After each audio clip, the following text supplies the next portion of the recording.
Hi guys, this is PandoraSpeaks and welcome. Today I decided I would read a creepypasta called Ash's Coma. Without any further ado, let's begin. Have you ever noticed that the pacing, tone, and story development of Pokemon changes after Ash is hit by lightning in the early episodes? How Ash and his world are relatively normal until after that incident? I have a theory. The accident with the bike put Ash into a coma. Days later, he was found and hurried to the hospital and treated with heavy medications. This is why Team Rocket became less menacing. The medication took effect and stabilized his coma dreams so that, instead of being terrifying, they became idyllic. They allowed him to live out his Pokemon Master fantasies. After the beginning episodes, the series is a result of Ash's subconscious mind fulfilling his desires as well as attempting to escape reality. Should Ash realize he's in a coma, he would wake up and suffer brain damage, so he must take down all of his mental barriers one by one. If he can do that, he can come to grips with who he is and escape his coma. Further evidence comes from the realization that even though his journeys take him vast distances, he never usually travels by bike due to having developed a phobia of them. The coma and fantasy explains why he never changes much physically. It explains the worldwide socialism, as he thought up a safe system of government that would run smoothly and keep the world going, allowing his adventures to work like they do. It also explains how a child can go off on his own into a world full of dangerous and untamed animals. In addition, it also explains why every town has the same police officer and every Pokemon Center has the same nurse. Joy and Jenny he knew from his hometown, and they acted as a safety net or anchor, allowing him to feel safe no matter where he goes. They represent stability. The professor represents Ash's ideals, which is why Gary became a professor. The fantasy also explains why every time he enters a new region that virtually no one has heard of him, despite his conquests. How else could Paul, the rival of the Sinnoh area, not know someone who placed in at least the top 16 of all 3 leagues, and destroyed the Orange League and Battle Frontier? Moving on to the characters closer to him, Ash's traveling partners are aspects of himself that he can enjoy but cannot associate with himself. Brock is Ash's repressed sexuality. Ash fell into the coma a virgin and, as such, needed an outlet for his growing sexual frustrations. However, since he can never experience sex, Brock must never succeed. Brock's stay with Professor Ivy was an attempt by Ash's mind to suppress his sexuality. Brock isn't just a projection of Ash's sexuality, but also a projection of Ash's fatherly instincts. He leaves his siblings to journey with Ash because he can't cope with having that much responsibility. You may notice that James gets much more dialogue in this part of the series, as well as getting more touchy-feely with his Pokemon and exposing much of his backstory. Ash didn't enjoy this much, which is why Brock returns, horrified, and refuses to speak about it. Ash's subconscious was repressing him at the time, so other than a general feeling of dread, he has no idea what happened. Further evidence of Brock being Ash's sexuality is that he keeps returning to the series after Ash meets a new female aspect of himself. Misty is the first aspect we encounter. Because she is the first and is merely an aspect of Ash, are explanations as to why Misty plays such a prominent role in the show, but is ultimately unattainable since he never really knew her before the coma.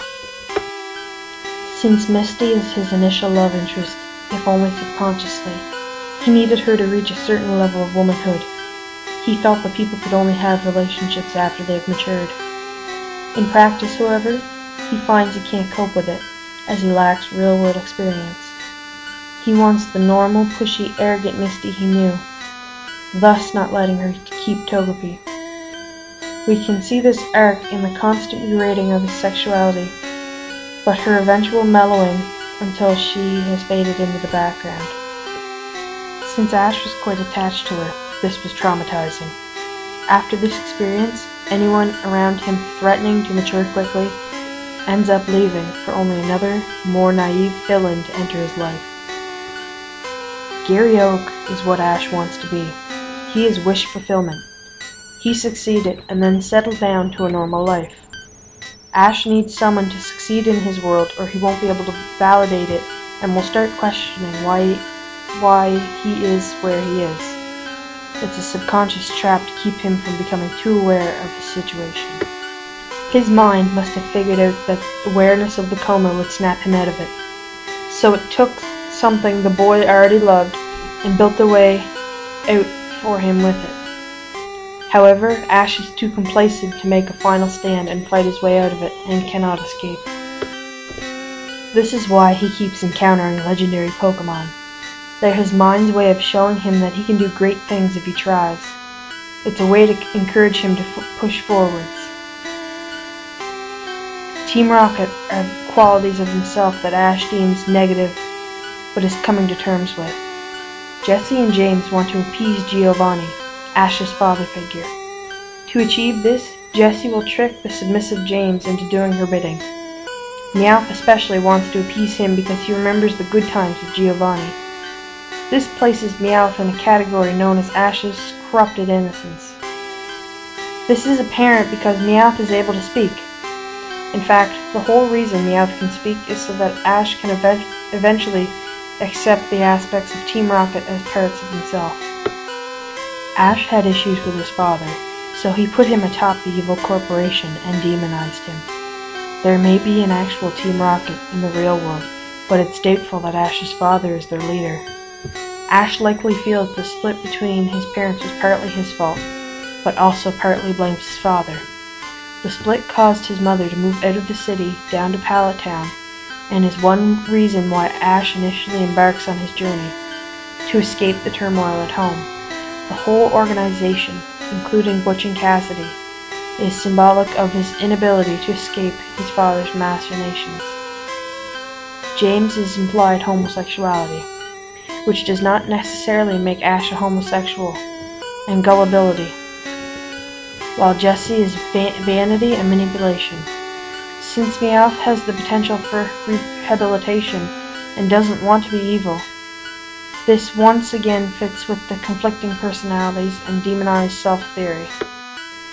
Team Rocket cross-dresses because Ash is exploring his gender, a different facet than what Brock represents, sexuality. And this was a method of allowing his gay/vain side to experiment freely.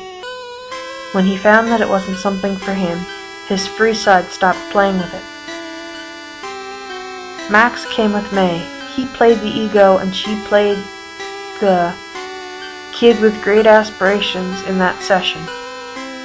They worked for a little while, but with Ash being a teenager, his sexuality had to come back into play. He kept reinventing himself and eventually wrote new aspects, but his mind slowly brought the old ones back as a crutch to make the transition easier. Dawn is Ash giving himself a chance at love. Since he already established Misty as someone he's not likely to go anywhere with, he created a new super female, one that was more like him and less violent. You may note that while both May and Misty have no tolerance for Brock's behavior, Dawn seems to shrug it off. Tracy, the breeder, was a possible future for Ash that he discarded. This future was one that he sent off to work with the professor, Ash's ultimate ideal of a father figure, when Tracy disrupted the dynamic Ash had with the other possibilities. With Ash's mind fighting the coma, and Ash viewing this person as a companion, Tracy was quickly replaced with a more threatening rival. In a sense, the Ash who wants to escape is sabotaging the Ash who wants to stay lost in his mind so that there can be more conflict and hopefully an eventual escape. The escape is a consequence of coming to terms with who he is. As mentioned previously, Team Rocket are a method to Ash to deal with the grounds he's uncomfortable with tackling on his own. You may recall that early in the show, there were animals and references to animals. For example, the fish in the aquarium of Cerulean City Gym, or that the Pokédex lists Pikachu as rat-like. These animals don't matter to Ash's psyche, so they don't come into play much. If Ash loved puppies, everything will be about different breeds of dogs and a dog fighting circuit. But as the series goes on, you see fewer realistic animals and more Pokemon. This could be a sign of Ash's mind deteriorating. As he's in the coma, he's losing some concepts of animals and machinery and replacing them with Pokemon. It could explain things like electric Pokemon working as power generators. These are signs that his memory of the old world is slipping more and more as time goes by. The Pokemon realm will be idealized continuously the longer he has no stimulus from the real world. Ash may or may not be mentally deteriorating, but he is becoming more accustomed to his fake world's rules. The wild Pokemon are his rationalizations for the functioning of his creative fantasy. It's the "a wizard did it" syndrome. If he doesn't know how it works, his mind says Pokemon. The Pokemon in Ash's team, however, serve the purpose of displaying his issues and aspects of himself. For example, Charmander represents his sex drive, not his sexuality like Brock. At first it's a cute, easy thing to control, but eventually it becomes a raging inferno of disobedience since Ash has no real understanding of his sexuality, thus has no way to vent or keep it in check. Bulbasaur was his unwillingness to change, reflected in when it declines to evolve and almost deciding to stay behind unless he battled it. Squirtle was his willingness to follow the lead of others, as evidenced by the gang it ran with. Even though he ran the gang, they were viewed as one group, and Ash's subconscious gave him the strongest one. Butterfree was his crushing loneliness, which he dealt with when he released it to join a flock. His bird types are his recklessness, always willing to sacrifice something at a moment's notice for the win. When Ash is trading Pokemon, it's an attempt to push his own problems away on someone else.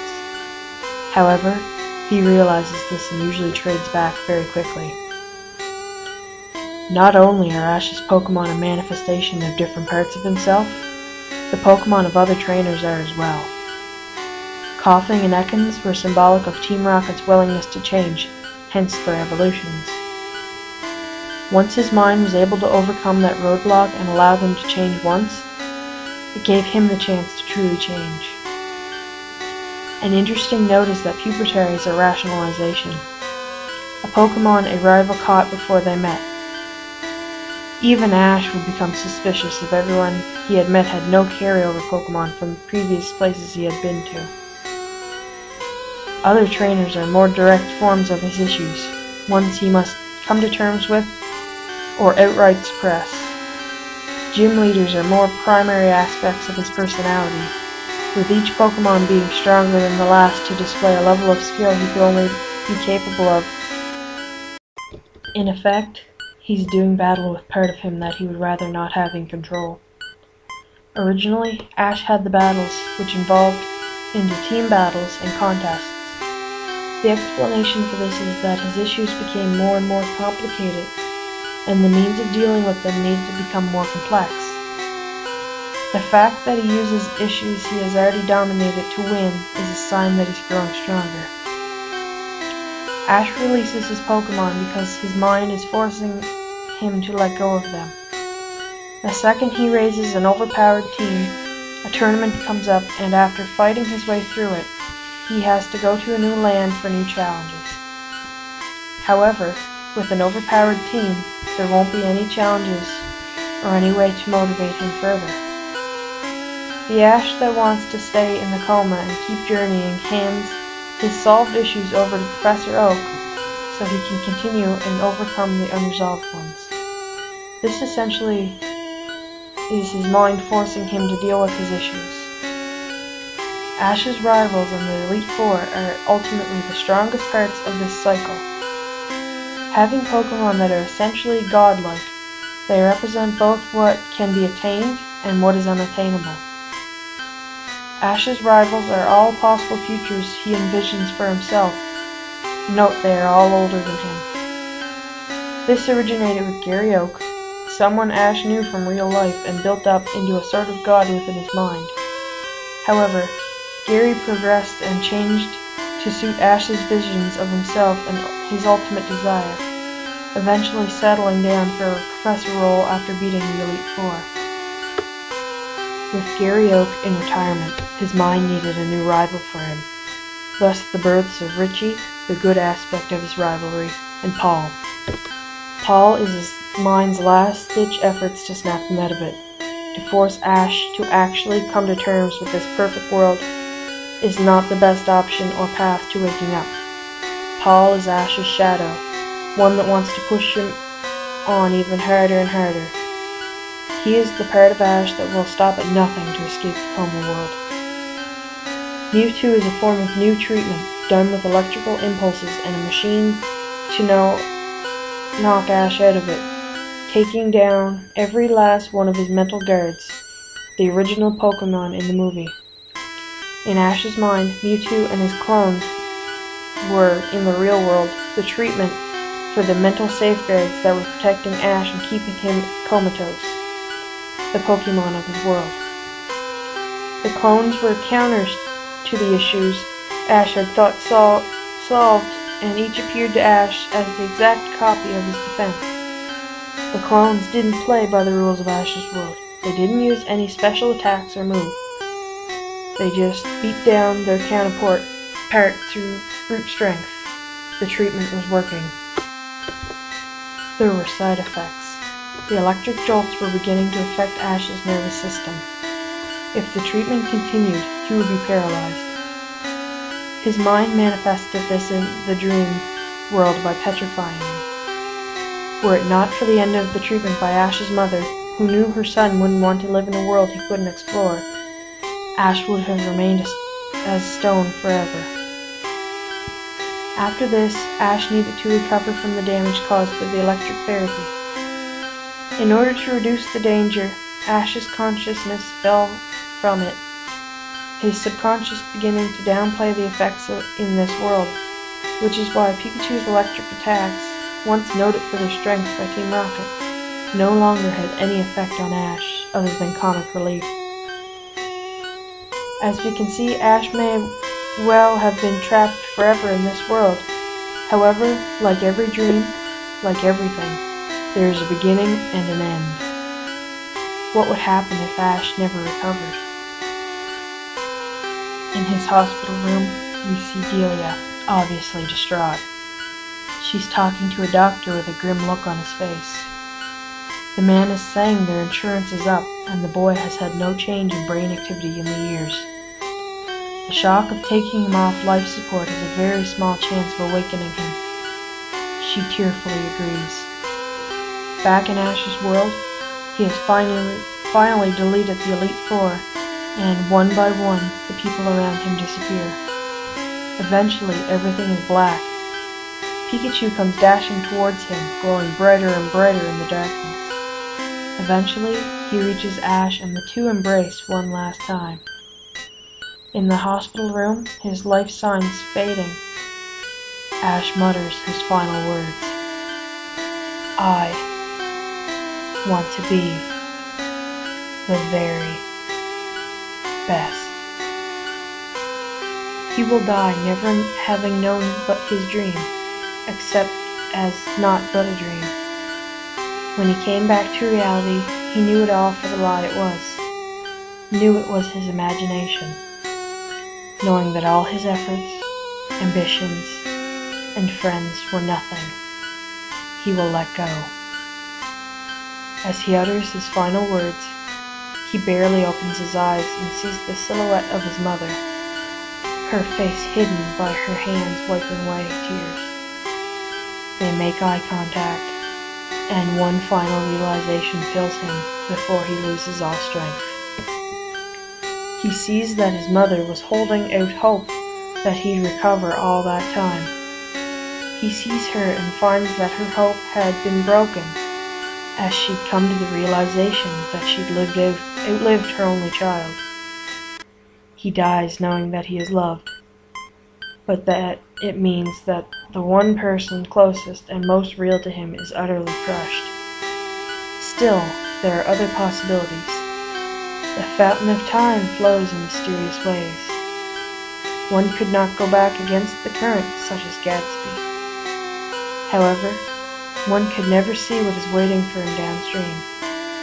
Ash finally defeats Lance, only to be confronted by not Gary Oak, but a mute mirror image of himself. The voice of the narrator speaks to him, telling him that now he can finally escape the prison of his own mind.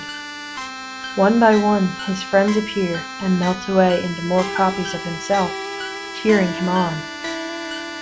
After a long and tough battle against himself, with the assistance of all his Pokemon he had ever befriended, he jolts awake. In his hospital room, he sees his parents asleep. He finds himself unable to speak. Ash pushes forward toward his recovery. He goes through physical therapy, training harder and harder with rehabilitative Pokemon until he can walk on his own again. This time, an older and wiser Ash sets out on a journey. Just like last time, he's late getting to Professor Oak's laboratory. When there's only one Pokemon left, he suddenly recalls all his memories of his life and realizes all his friends are gone forever. As he sets out with his new companion, he finds the world is a darker place than he imagined, more real. Pokemon and people die. He too has aged. He vows to become the Pokemon master he dreamed he was. He vows to himself. He vows to them. I will be the very best. And that was the creepypasta known as Ash's Coma. What are your thoughts on this creepypasta? Do you think this could be the case in the Pokemon world? If you enjoyed this, please like, comment, and subscribe. I'll leave a link to the creepypasta down in the description below. Thank you for watching, and stay tuned.